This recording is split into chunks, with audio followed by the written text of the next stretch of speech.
When audiences come to the opera, they see the singers, the orchestra, and the story unfolding on stage. But long before the curtain rises, an entire team is working behind the scenes to make each performance possible. On this episode, we're pulling back the curtain on opera production. My guests are Sarasota Opera Director of Production, Scott Keclik, and Production Stage Manager, Francesca MacBeth, two of the people responsible for turning an artistic vision into a live performance. From moving scenery and managing rehearsal schedules to coordinating countless details backstage, Scott and Francesca share what it takes to bring an opera to life. We discuss career paths, collaboration, opening night energy, and the surprises that come with working in live theater. If you've ever wondered how a set change happens in under a minute, or who keeps everything running smoothly once the lights go down, this episode offers a fascinating look at the work audiences rarely see but experience every time they attend a performance. Now, let's take a look at what goes into orchestrating an opera. I'm Hallie Geyh, and this is Behind the Blue Curtain. Thank you both so much for joining me today and for agreeing to be on the podcast. Can each of you introduce yourselves and let us know what your role is at Sarasota Opera? I'm Francesca MacBeth. I'm the production stage manager at Sarasota Opera. That means I'm the head of the stage management department. And I am Scott Keclik. I am the director of production for Sarasota Opera. Let's start with you, Scott. What does the title actually mean in practice? So pretty much everything that happens behind the scenes, behind the stage, behind the curtain, in one way, shape, or form comes across my desk, whether that's the crew who does all the things, whether that's the scenery, the lighting, hiring, staffing, costume shop, all of those things. That all is sort of my purview. And we also deal with this with the designers and all the things that it takes to put on a show from the backstage portion. So, Francesca, if you had to explain your job as a stage manager to a 6-year-old, how would you describe it? I think I've probably had to do this at some point or other. So I would say that I'm in charge of all of the things that it takes to put on a show. So I'm in charge of the lights. I'm in charge of making sure that the props and the costumes are in the correct people's hands and on the correct people's bodies. I'm in charge of actually making sure that people are going on stage at the correct time. And when I say me, sometimes that means just me. Sometimes that means me and a bunch of assistants. We do everything that isn't seen. This is very interesting because I think a lot of people don't really understand how one becomes what both of you are. So, Scott, could you let us know how your path led you to Sarasota Opera? So I've been in theater in one form or another for pretty much my entire career. In college, I started actually in music, so sort of that was, but then kind of made my way into the theater department. And then later in my career, got the opportunity to work in opera, which was sort of a good marriage of theater and sort of my classical music background as well. So I've always enjoyed that part of it. But from there, working through backstage, I worked in props for a while. I've always worked in scenery. I now have a sort of a hand in all of those things, and I'm able to sort of facilitate all the people who get to hands-on do all those things. What was your background in music? Growing up, I played piano, and actually when I started in college, I was started as a piano major, but I was also in the marching band, and I also played guitar, and I also did all kinds of sort of music has always been a big part of my life. Very cool. Francesca, how did you first become interested in stage management? It's interesting. My first season of life, I was a ballet dancer, and probably in my late teens and early 20s, sometime around there, I started becoming envious of stage management in the weirdest way. Like I would be performing in a piece, or I would be, adjacent somehow to a production. And I started just on my radar was what stage managers were doing. And I really, I remember feeling this feeling of jealousy. Like, I want to do that. Like, I want to do what they're doing. It was around the time I had a injury that came at a time in my dance life that I realized it kind of was time for me to close that chapter. And I ended up transitioning into stage management, and I never looked back. So having grown up around Sarasota Opera, did you always imagine yourself working in theater? 100%. 100%. I am a theater person for life, forever and always. It's also interesting, that idea of communication. I was thinking about this the other day when I was sort of compiling questions for you all, that you have to be an expert in communication, I would think, and be able to talk to different types of people, especially artists. Can you sort of maybe shed a little bit of light on how that works for you? Absolutely. One of the things that I love about it, we're the person through which all communication funnels. So for example, at the end of a rehearsal day or a performance, we send out a report that goes to anywhere from probably 40 to 60 people, depending on the company, detailing everything that was going on in that particular rehearsal or performance. All of that really flows through everyone, and we are in contact with all the departments as we're in rehearsal or performance for a show. And then additionally, like you said, in the rehearsal room, I always say to my staff, we're the first faces that people see when they walk into the room. We're the last people there at the end of the night. So we really are like the first line of defense, for lack of a better word. And we do really interface with everyone in the whole process, from the performers of all kinds, whether it's singers, whether it's dancers or extras that are involved in the show, music staff, staging staff, the director, the assistant director, and then everybody who works in the departments that Scott oversees as well. And, I think for me, the biggest thing is just when we're dealing with people who are having a hard time, which obviously as human beings we all do on any given day, or especially if the show is particularly stressful, or if it's a singer who's singing a huge role that they've never sung before and they're super nervous. It's really just coming in and allowing people to air what they're feeling and allow people to be seen and heard, and then going from there. Sometimes that's all people need, and sometimes we need to do something after that. But that's kind of the biggest way that myself and the people who work for me, approach things, I think. Mm. The next question I wanted to talk to y'all about, what was your first exposure to opera? My parents always were classical music fans, and so we were taken to the orchestra concerts and classical music concerts from a very young age. There was always sort of classical music playing in the house. I didn't see my first opera probably until prior to graduate school. I actually got a job working in an opera, just doing props, and was like, it was sort of a whole new world for me. And Francesca. Yeah, I mean, for me, it's literally in my bloodline. My mom was an opera singer and sang professionally until I was 14, and my dad is a conductor. So I couldn't tell you the first opera I saw, because it just was always how I lived my life, and it came into my life like literally at birth. When audiences think of Sarasota Opera, they tend to think about singers, conductors, orchestras, and what happens on the stage. So the work that happens behind the scenes is often less visible, as you both have explained already a bit. So when people find out what you do for a living, what is the biggest misconception they have about your job, Scott? When they hear I work at Sarasota Opera, their first is, oh, you're a singer. And so that's sort of the natural connection of, there's nothing to do in opera except for singing. It is sort of eye-opening for people, even just in a conversation, to understand that we go up to about 300 people during the season. It takes all those people to put on a show. What are you thinking about today in relationship to this upcoming season, Scott? There's quite a bit going on this time of year. I mean, people think, oh, it's the summer, you're quiet. We've got bids out for building the shows. So I'm in communication with a number of different shops. Our Traviata is getting built. Our Yennefer is in process. Our Pinafore are all sort of out in the bid process to shops. For Hansel and Gretel, we were talking about trucking, getting it here for the fall. I'm in communication with people about staffing. I'm talking to stage managers and wig and makeup folks and in other departments, and we're kind of getting our crew together. There's always a lot of moving parts that we're involved with. Wow, it's a web. A web of all sorts of different things, and you have to be the spider in the center of all of it, it seems like. Indeed. So at what point does a season stop being this idea? When does it start to feel real? When does it start to come together for you in particular, Francesca?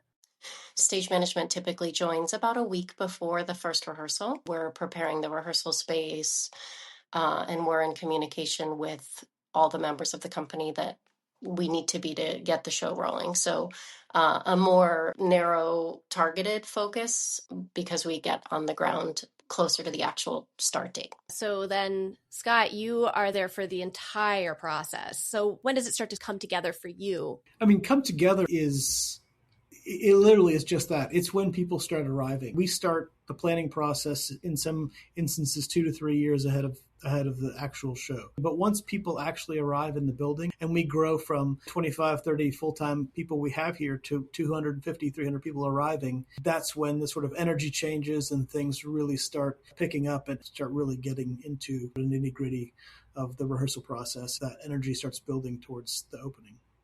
All right, we're doing Hansel and Gretel. What happens next? What happens as soon as that is decided? Generally, once it's announced, we sort of have a pretty good idea of the direction we're going. But then we start, is there a director on board? Is there a designer on board, lighting designer, costume designer? We then start to have sort of preliminary production meetings, which at that point, usually Francesca is remote from wherever she is in the world. We'll remote Francesca in to sort of be a part of those production meetings and then get the ball rolling in different realms from that standpoint. Okay, so then how do you keep everyone moving in the same direction? I'm very curious about how you wrangle everyone. The herding of cats is always a good analogy, but, yes. but generally speaking, Francesca and I thankfully work really well together, I feel like, and we are in constant communication. I'm a facilitator. I whether it's information or tools or materials or time or whatever the case might be, giving people the resources that they need to be able to sort of do their jobs as well and as effectively as they can. What is the most ridiculous problem you've ever had to solve backstage? Oh, man. I don't know. I mean, it's sort of the expect the unexpected to a certain extent. And everything that we do and all of the protocols and all of the discussions and all of the planning, all of that is like the norm and how we hope things are going to go. There's power outages. I had, not in Sarasota, but in another company, we had a show stop because there was a fire that started backstage. We had a patron who had a medical emergency and we had to stop the show in the middle of the performance. I would say from my standpoint, it's certainly things like that, where if you're lucky, the show starts and then it ends and everything happens normally in between, but we always have to be prepared for the unexpected. And sometimes that means putting an understudy on in the middle of a performance, which I've done many times. In my world, it's things of that nature, whether it's weather or a patron emergency or a fire or a sick performer. It happens, and it doesn't happen every day. It doesn't happen every season even, but you kind of have to always be ready to go into that flow state and to make sure that people are safe and everybody knows what's happening when you have to go off the rails, quite literally. What about you, Scott? Anything you want to add to that? It's funny because like what we do on certain days seems ridiculous. The idea of like what's something ridiculous, it all seems ridiculous. So it's all perspective, right? It absolutely is all perspective. We plan for the unexpected, and that's part of what it's live theater, it's live entertainment. So there's always things that have the potential to kind of go astray. I mean, everybody knows their part, everybody does their part, and we kind of are able to do it hopefully as seamlessly and safely as possible. And also just the joy in that, the idea that we don't work in TV or film, although working in live television, I can't imagine the stress of that. But we choose to work in this world where things can always go wrong. And it's this kind of ephemeral moment in theater. It happens once and then that performance never happens again. Yeah. Well, it's exciting. Anything could happen. And sometimes it does. Have you ever worked with animals on the stage? Yeah. I can immediately think of 3 productions. We did one production at Sarasota Opera, which was of Mice and Men. It was one of my first seasons here. There are actually 2 dogs in the show, but one dog is a puppy, so we used a prop dog for that. The other dog, there's no way around it. If you're doing a traditional production, you're not doing a concept with like a puppet or a projection or something. You have to have a dog. So we had this very, very lovely, sweet, wonderful dog that was part of our show. I did a production at Lincoln Center that involved multiple live animals, so it's a whole thing. Scott, what are some of the biggest logistical challenges that audience members would never consider? If what we're doing is so seamless that they're able to kind of lose themselves in the production, then we're doing what we're supposed to be doing.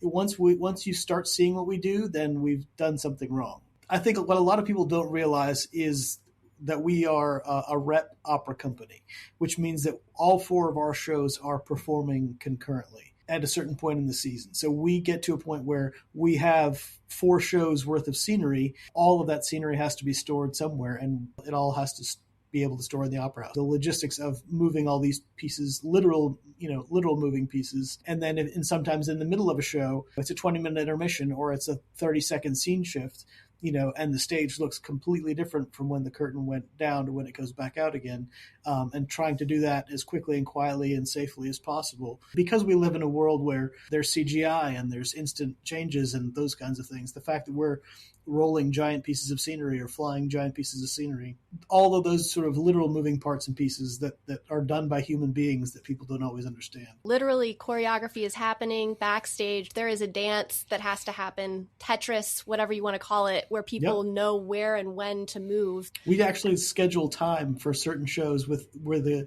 moves are so complex that we literally schedule time with stage management and a stopwatch basically to choreograph the moves to make sure that everybody is where they need to be.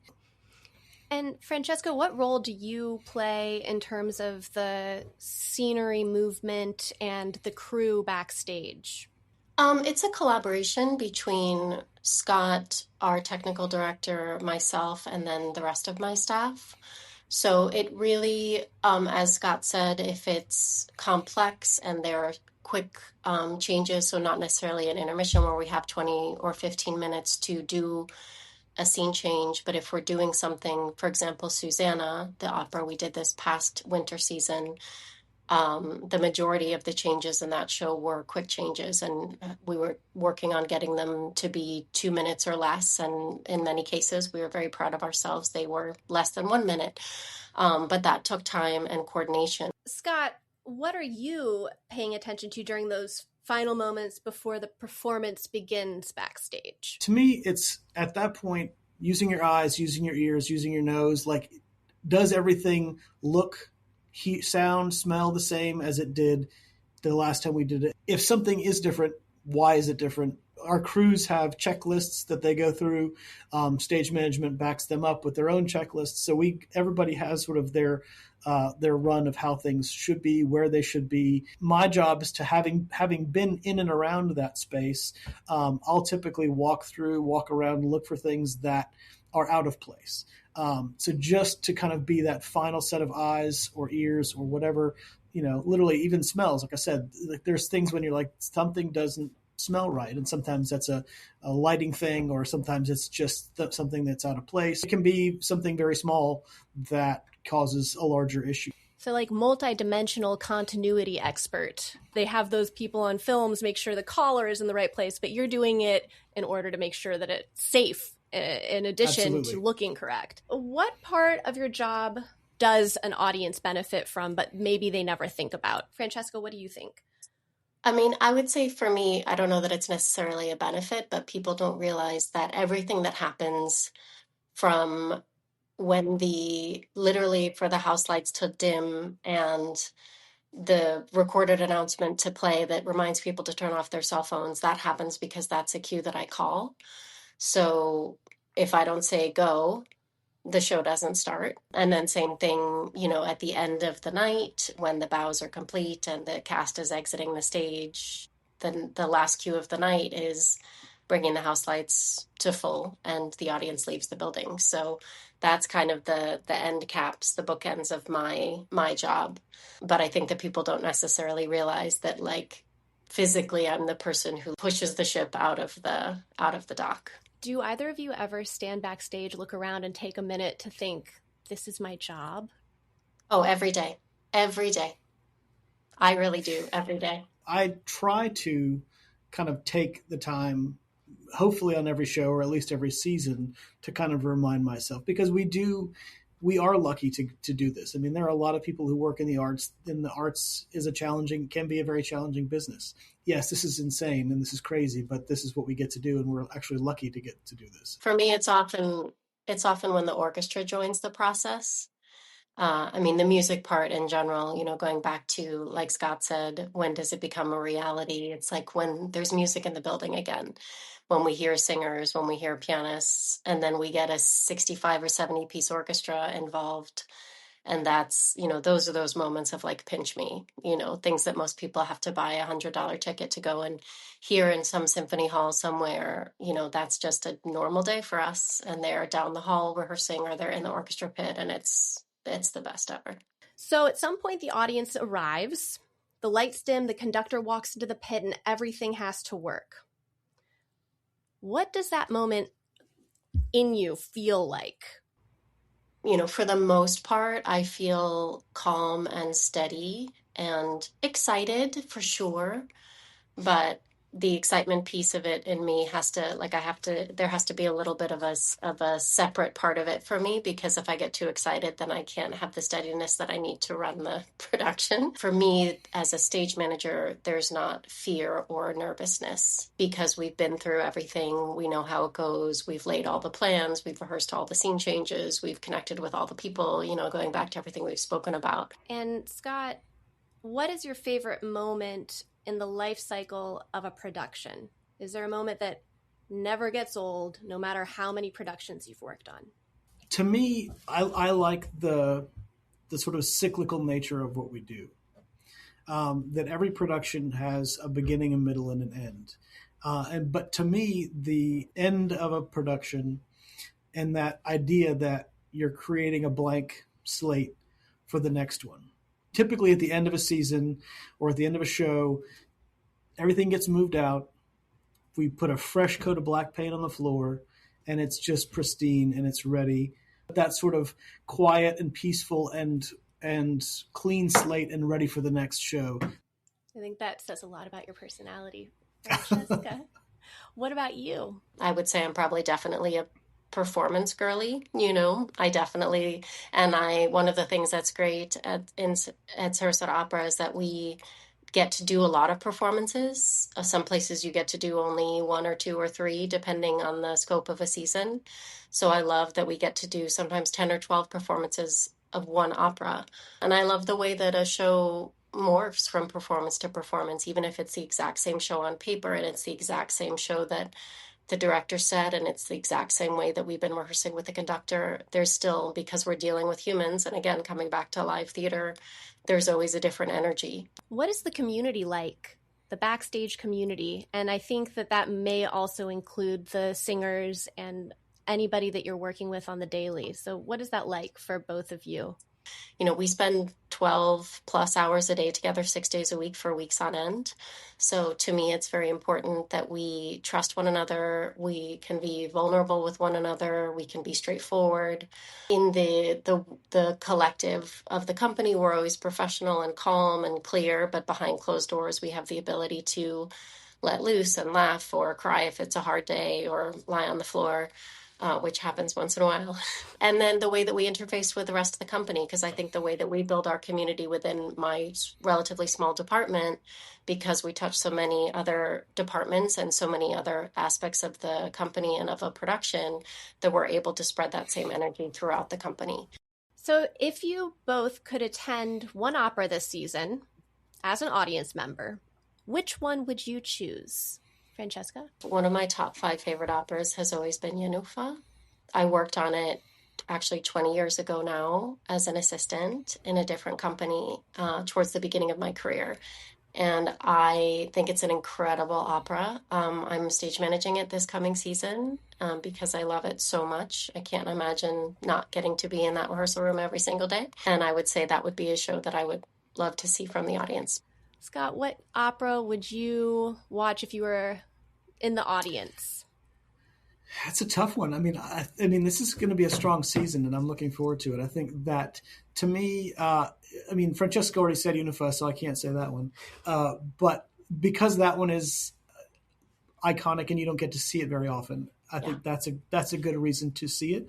But I do think I am looking forward to the Traviata also, just because it's going to be and it's going to be a spectacle, and it's going to be, if someone's never been to the opera before, to get a sense of opera scale and opera beauty, it's going to be, a good one to see. Traviata is an excellent first opera. That is very, very true. All right, we're going to do rapid fire. So we're going to start with you, Francesca. I'm going to go through the questions, and you answer as quickly as it comes to you, and then we will ask Scott to do the same thing.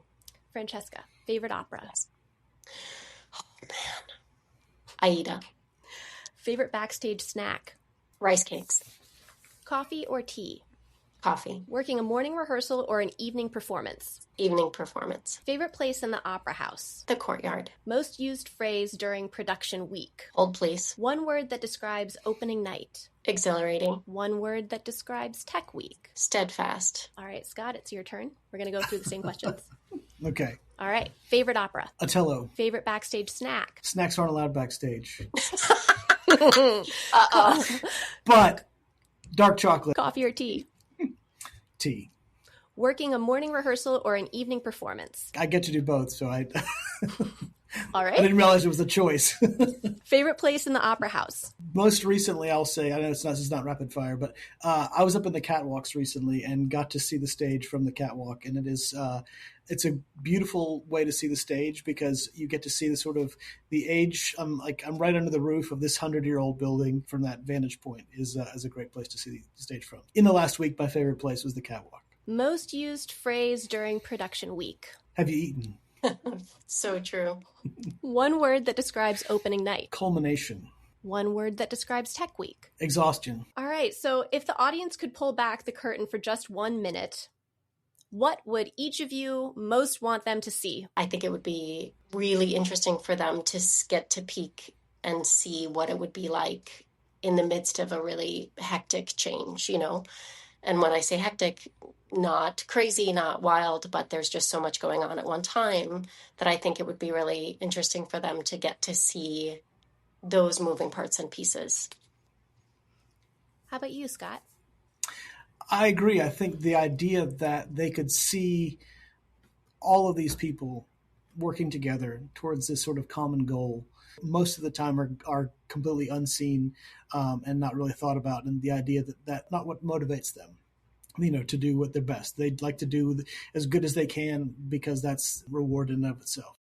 What do you hope audiences understand about the work that happens behind the scenes after they hear this conversation? I would love for this listening audience to understand that there's as much of a show happening off stage throughout the whole process that there is happening on stage. Our work is fulfilling and true and real, and especially for young people to know that it's a real job, and it's incredibly impactful and gratifying work as well. You can't have a production without the folks that support the production. Scott and Francesca, thank you so much for joining me today. We're so happy to do it. Thank you for asking us. Absolutely. Thank you so much. Behind every performance is a team of skilled professionals, many of whom have spent decades mastering their craft. They've worked on stages across the country, built careers in some of the nation's most respected theaters, and brought that knowledge and experience here. They know exactly what they're doing, even if their work is often invisible. It's a remarkable thing. They're not doing it for applause. They don't step into the spotlight when the audience rises to its feet. They aren't looking for recognition or glory. They do this because they believe in it, because they take pride in doing difficult things well, because there is a unique satisfaction in being part of something larger than yourself. Every performance depends on a dance most people never see, unfolding backstage in the wings, in control booths, hallways, workshops, and often in the dark. It's a choreography shaped by years of experience, trust, communication, and hard work. Most of us will never see it, and that's the point. Night after night, these are the people making hundreds of small decisions, getting every detail right, so that from the audience, everything feels effortless. So, the next time the house lights fade, the announcement asks you to silence your phone, or a scene change happens flawlessly before your eyes, remember that none of it happens on its own. It happened because a dedicated team made it happen. And that's the human story behind every performance. And that's what happens behind the blue curtain.